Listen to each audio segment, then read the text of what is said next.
Hey guys, welcome back to Kernel Dish. Today I'm going to show you how to make the easiest no-knead artisan bread recipe known to man. This recipe is so simple and so easy a 5-year-old child could do it. If you screw this recipe up, then you should just stay out of the kitchen. So with that said, let's get started. Okay, so I have some warm water and I'm just adding a little bit of granulated garlic. Totally optional, you don't have to do that. I just wanted my bread to have a slight garlic flavor. And I'm just whisking that to help bloom it. In a separate bowl, I'm gonna add 3 cups of all-purpose flour. And you can use pretty much any flour that you want. I've seen people do this with whole wheat. And I'm gonna add to that some instant yeast and some salt. I'm also adding some fresh chopped rosemary and thyme just because I had it left over from Thanksgiving.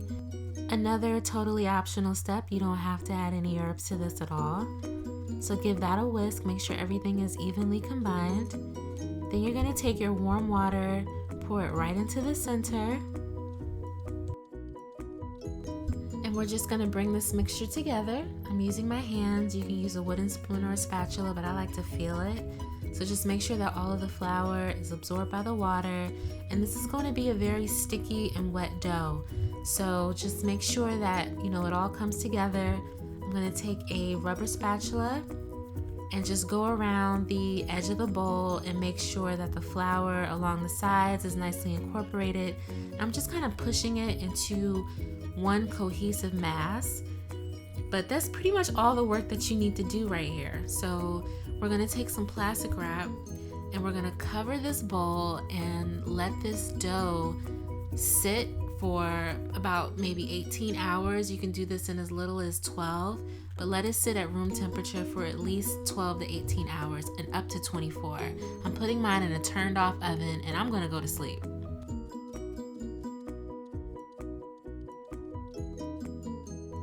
So it's the next day and our dough has nicely fermented. The yeast has pretty much done all the work. You're gonna see a whole bunch of cute little yeasty bubbles. That's totally normal, that's what you want. It smells amazing. You can smell the garlic, the herbs, everything that indicates that this bread is gonna taste amazing. So we're gonna flour our surface pretty heavily because again, this is a very sticky and wet dough. And I'm flouring my hand slightly. You're gonna carefully scrape this dough out of the bowl, trying not to disturb too many of the bubbles because that's what's gonna give you a really nice crumb when it bakes. So just plop it onto the floured surface, sprinkle a little flour on top of it so that your fingers don't stick. And it's kind of like in a rectangle, which is good. And I'm gonna fold this over into thirds like a business letter. Then I'm gonna take that and fold it in half. Then I'm gonna place it seam side down and I'm just kind of rolling it around and tucking it under into itself so that it gives me a nice ball. And this is pretty much all the kneading that you need to do. So set it to the side and get a nice big sheet of parchment paper and I'm gonna put down some of that cheap ridiculous cornmeal that is only good for a job like this, or if you have semolina, that's even better. Just sprinkle it on top and you're going to place your ball of dough right on top of the cornmeal. This will just help it not stick and it'll give you a nice crust on the bottom. The parchment also helps make it a lot easier to transport this dough in and out of the Dutch oven later. So I'm just sprinkling it with a little bit more flour and I'm gonna put a floured kitchen towel right on top and let it rest for 2 hours. The dough will proof and get a little bit larger during those last 2 hours.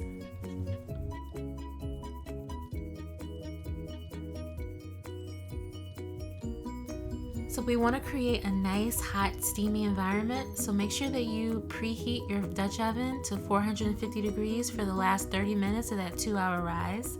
And look how much our dough is proofed. It's nice and puffy. It's got even more bubbles, giving it a little last dusting of flour. And I'm going to take a really sharp serrated knife and just make 2 indentations at the top.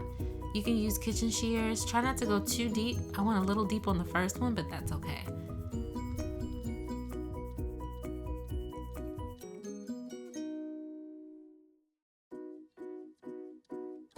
So my Dutch oven is super hot. It's even darker in red color. And I'm gonna just quickly take the dough and place it right into the Dutch oven and quickly put the top back on and get it right back into the oven. And we're gonna bake it with the lid on for 30 minutes. After 30 minutes, you're gonna take the lid off and you're gonna let it bake an additional 5 to 15 minutes or until it's 200 degrees internally. Once the bread is done, we're gonna take it out of the Dutch oven immediately and let it cool on a wire baking rack.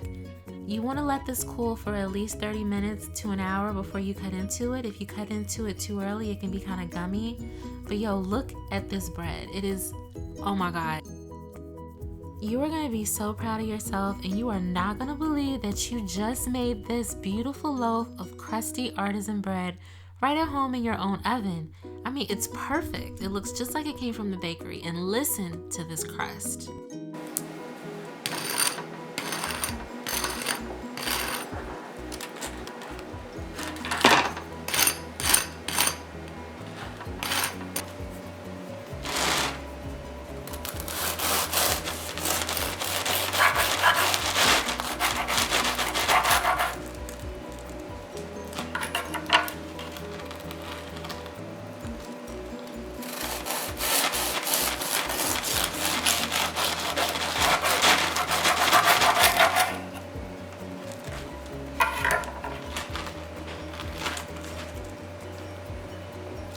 Look at the crumb, like it doesn't make any sense. It's so gorgeous. So slather this thing up with some butter, maybe some honey or jam.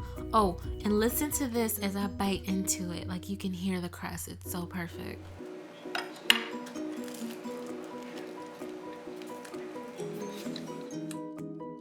Man, look, I'm telling you that you're gonna love playing around with this recipe, coming up with different flavor combinations, adding garlic or fresh herbs, maybe even some cheese or some sort of seed or nut. You can just really go over the top with this. It's just the perfect vehicle to make your own crusty artisan bread right at home. And it took no effort. It took some time, but it took like literally no effort. And listen to this.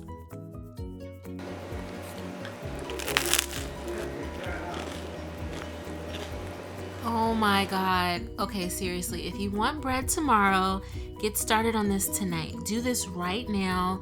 And when you come home from work tomorrow, all you gotta do is let this proof for 2 hours and you can bake it and you can have like this beautiful loaf of bread right at home. I hope you guys give this recipe a try. It is absolutely delicious, pretty much foolproof, and gives you amazing results. Anybody can do this recipe. Like, it's so simple. It's way too simple not to make.